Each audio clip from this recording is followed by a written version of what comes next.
Hola, mi nombre es Carmela, soy abogada en Castro y Law y hoy me gustaría hablaros de la diferencia entre agresión sexual y abuso y también un poquito de la modificación legal que está planteando el gobierno y todo a través del hilo conductor de una historia real de una chica que conocí ayer que la intentaron violar entre 5 hombres. Así que bueno, allá vamos. Los delitos contra la libertad sexual se dividen en dos patas, ¿vale? Una es la de la agresión y otra es la del abuso. ¿Cuál es la diferencia entre la agresión y el abuso? En la agresión se requiere que sea con violencia o intimidación, mientras que en el abuso no se requiere violencia e intimidación, simplemente que no exista consentimiento. Luego, dentro de agresión puede haber penetración, ya sea vaginal, bucal, anal, y el otro tipo que no requiere, porque a ti te pueden agredir sexualmente y no necesariamente ser violada, ¿no? Y también pasa igual con el abuso, ¿no? Puede haber un abuso sexual, pero sin penetración. Entonces, en el abuso, lo que vamos a tener es alguien que atenta contra tu libertad sexual, pero sin violencia ni intimidación. ¿Pero por qué se considera que se atenta? Porque no existe consentimiento, entonces merece ser penado igualmente. Llegados a este punto, imagino que os preguntaréis qué considera la ley consentimiento, o al menos yo me lo preguntaba, puesto que es el elemento determinante para considerar si existe o no abuso, pues yo pensaba que habría alguna definición de lo que es el consentimiento. Sin embargo, pues para mi sorpresa no la había y no la hay. Entiendo que es algo bastante relativo, porque qué es consentimiento, qué no consentimiento. Entonces es algo que se define jurisprudencialmente, ¿vale? Los jueces son quienes van a dar definiciones sobre lo que implica consentir o no. Lo que sí incluye la ley en un apartado es la noción de que si las personas se hallan privadas del sentido o se abusa de un trastorno mental momentáneo, eso no se considera consentimiento, claro. Y todos aquellos abusos sexuales que se cometan anulando la voluntad de la víctima mediante el uso de fármacos, drogas o cualquier otra sustancia natural o química idónea a tal efecto, estoy leyendo literalmente de la ley, pues que eso tampoco es consentimiento, obvio, ¿no? Que no es consentimiento. Lo que pasa es que a mí esto me chocó mucho en su momento porque que te droguen con la intención de violarte, ¿por qué se considera abuso y no agresión? Para mí debería ser un agravante que, ya directamente lo metiese en el tipo de agresión. Normalmente, por la jurisprudencia, intimidación se va a considerar todo aquello que constituya como una amenaza de que va a suceder algo grave si la persona no accede a lo que el agresor quiere. Eso así como en términos generales. Lo que pasa que en los delitos de libertad sexual, lo que dice la jurisprudencia es que no se exige que la intimidación sea de un grado tan enorme que resulte irresistible para la víctima, sino que sea suficiente para que, dadas las circunstancias, resulte esa intimidación suficiente como para someter o suprimir la voluntad de la víctima a resistirse. Ya aquí está presuponiendo la jurisprudencia que tiene que haber una resistencia por parte de la víctima, que no vale con no resistirse, ¿vale? Que te tienes que resistir y que esa intimidación tiene que ser suficiente como para que me impida a mí hacerlo. ¿Vale? Entonces aquí es cuando ya tenemos el cine montado. En la chiquita esta que conocí ayer, más allá de lo que yo pueda pensar como mujer, que lo que pienso que en ese momento te puedes quedar tan en shock que ni siquiera puedas resistirte porque tu cuerpo no te responde. Yo pensando en ella concretamente, ella tiene tal miedo ya interno que si le pasase eso, yo honestamente no creo que fuese capaz de decir nada, no creo que fuese capaz de patalear, ni siquiera de gritar, sino de por favor que pase esto ya porque me está pasando mi peor pesadilla y esto es una pesadilla y que pase ya, que pase ya, que pase ya. Entonces para la jurisprudencia ya no existiría intimidación, y por tanto pues sería un abuso, aunque fuesen 5 hombres metiéndote en un portal o metiéndose en tu habitación o whatever. Como vemos, el problema no es que sea abuso o que sea agresión o las penas que sean mayores, ¿no? Yo escucho a mucha gente decir, porque se tienen que subir las penas. Una violación masiva con penetración puede llegar a 15 años. Como he dicho antes, es como un homicidio, que es quitar a la persona lo más preciado que tiene, que es su vida. Entonces estamos equiparando la indemnidad sexual a la vida. O sea, el problema no es que las penas sean pequeñas. Ahora, si parece pequeño, 15 años porque te hayan violado, pues entonces subimos también la del homicidio. Pero bueno, creo que se entiende lo que quiere decir. Entonces el legislador, pues ahora leí hace 2 días la noticia de que quieren suprimir el delito de abuso y que todo se vaya para agresión, ¿vale? Y que no exista esta diferenciación de la que estamos hablando.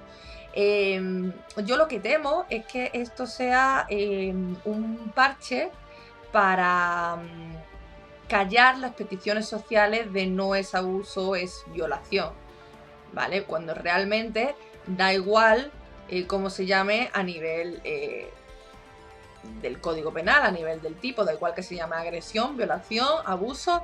O sea, no, eso no es lo importante. Lo importante es que las conductas se penen de acuerdo a lo graves que son, no como se llamen. Entonces, ¿qué ocurre? Que ahora tenemos el problema de que de la interpretación de intimidación.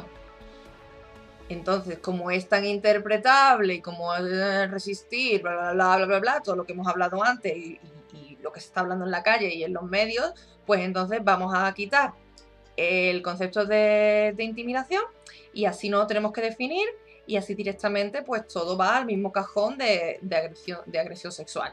¿Qué pasa? Que si yo elimino el elemento intimidación, me queda todavía el elemento del consentimiento. ¿A dónde quiero llegar con esto? Que si es difícil definir lo que se considera intimidación y lo que no se considera intimidación, pues imaginaos lo que es consentimiento y lo que no es consentimiento. Creo que hay una línea aquí de, bueno, como no puede ser agresión, porque no hay intimidación, pues entonces a lo mejor es un abuso, porque no es consentimiento. Pero si eliminamos directamente el tipo del abuso, entonces a lo mejor nos encontramos con la siguiente circunstancia. O hay consentimiento y es violación, o no es nada. Y ahora que nos vamos a poner a gritar en las calles, es violación, no es nada. Lo que quiero transmitir es que realmente no importa cómo se llama el delito, no importa eso. Importa que se interpreten los conceptos conforme a la realidad y a lo que es una violación o un abuso en la vida real. Y si vamos a definir consentimiento, lo vamos a definir bien, qué implica y qué no. Una de las cosas que se está discutiendo muchísimo es dónde queda la presunción de inocencia en los delitos de violación. Mucha gente opina que el hombre se considera indefenso, que si una mujer dice que un hombre la ha violado y lo denuncia, este hombre podría incurrir en un delito de violación y que lo condenasen a 15 años simplemente porque una mujer lo ha dicho. Tengo que deciros que eso no es del todo cierto, ¿vale?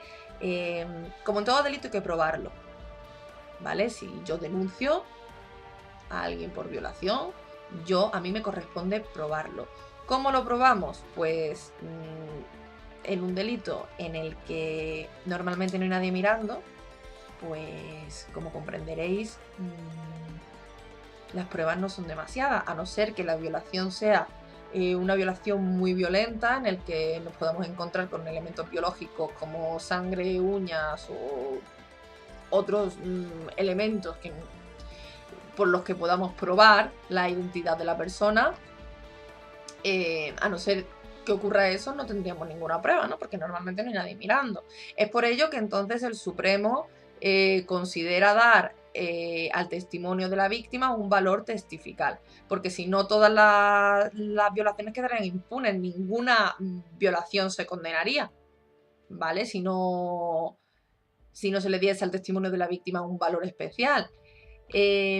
Como precisamente se considera que se podría incurrir en una injusticia simplemente condenando a alguien porque otra lo ha dicho, el elemento clave es que la declaración de la víctima no incurra en contradicciones.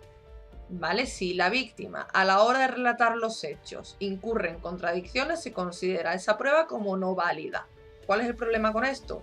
Que lo normal es que incurras en contradicciones. Lo normal, después de haber vivido una violación y en ese estado de shock, y después que no te acuerdas bien de la historia y lo mezclas todo y ya no sabes muy bien qué recuerdas, lo normal es que incurras en contradicciones. Y aunque te acordases súper bien, estar sometida a un interrogatorio duro de un abogado o un fiscal, es muy fácil que puedas entrar en contradicciones y es el trabajo del abogado de la otra parte. Tampoco hay que criticar, que también he oído mucha gente que dice que se pone en tela de juicio lo que la víctima dice. Es que es el trabajo de la contraparte y es el trabajo de fiscalía averiguar la verdad. A nivel social y a nivel de medios, a nivel periodístico, por supuesto que vamos a pedir que no se culpabilice a la víctima, que no se esté dudando de ella continuamente, de que si los provocó, que si no, de que si hizo, si quería, no quería. Por supuesto que lo vamos a pedir, porque no es justo para esa persona, pero igual que se pide eso, se acepta y se debe aceptar que a nivel jurídico pues sí existe este cuestionamiento y debe existir para proteger a posibles acusados de violación que sean inocentes y que el único elemento para que no se les condene es esa contradicción de la víctima. Entonces se acepta que dentro del proceso haya que cuestionarla, pero no fuera, no nos equivoquemos. Un dato para los que piensan que el hombre está indefenso y que se vulnera la presunción de inocencia. La mayoría de acusados por violación no son condenados por incurrir la víctima en contradicciones de su declaración. Y en el INE están los datos para quien los quiera ver. ¿Vale? Entonces, bueno, vamos a desmitificar un poco afirmaciones que se dan mucho en la sociedad y por las redes que no son tal.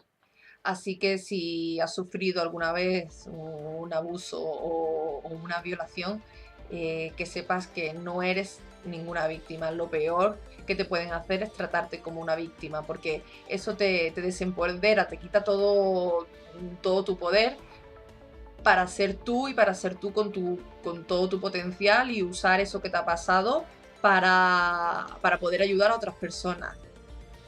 Si te ha pasado esto, tienes que denunciar, tienes que entrar en grupos de mujeres y tienes que recuperar otra vez todo ese poder que te han arrebatado aquellos que se creían con el poder de hacerlo.